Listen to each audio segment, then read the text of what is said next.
It is a pleasure to speak at the Partnership on AI's Policy Forum.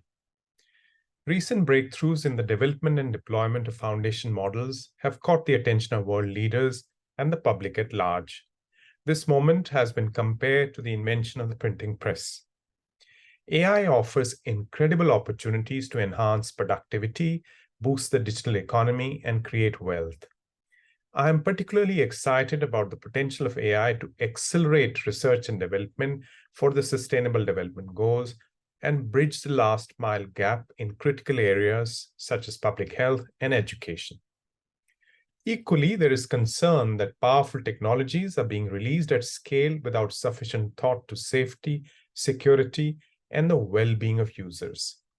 Misinformation, disinformation, and behavior manipulation could explode, undermining democracy.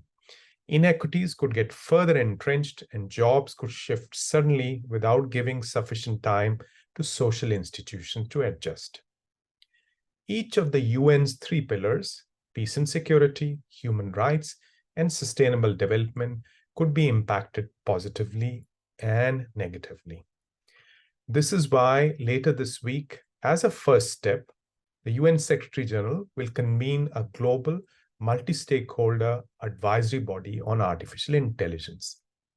This is a unique opportunity for experts from governments, private sector, civil society, the technology sector, and academia to come together and provide guidance to the international community on how best to govern AI in the benefit of all humanity. The body's first task will be to help build scientific consensus on risks and challenges associated with AI.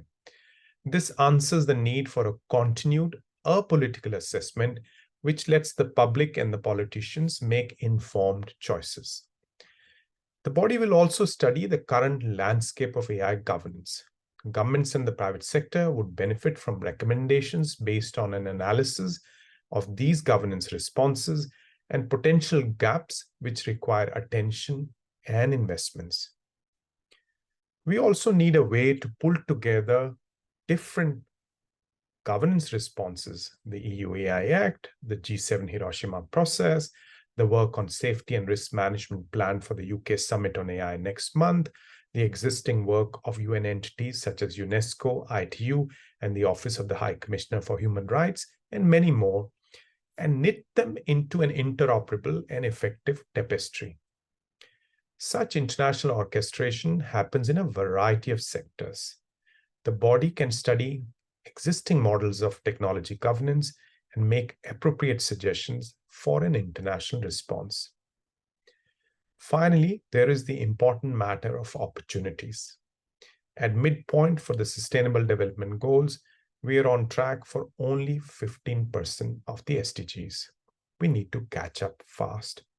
Data and AI can help, but there'll be no automatic windfall for the SDGs. We'll need to focus on critical enablers: trained human resource, high-quality data sets, infrastructure, and data protection frameworks.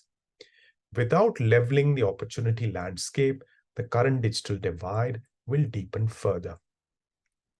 These are the urgent tasks before the advisory body, which will deliver an interim report, hopefully before the start of negotiations on the Global Digital Compact early next year, and a final report before the Summit of the Future at the UN next September, when the Global Digital Compact is proposed for adoption.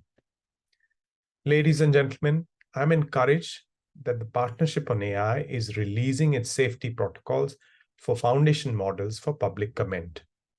This complements the work of many governments and multilateral institutions to identify and mitigate risks associated with large-scale AI deployment. If we are to earn the trust of the public, we must step up our efforts. Governments, businesses, and civil society must come together to co-regulate this space. International frameworks, national regulation, and industry practices must work in tandem and evolve in step with the evolution of technology. I thank you for your kind attention, and I wish you the very best for your deliberations.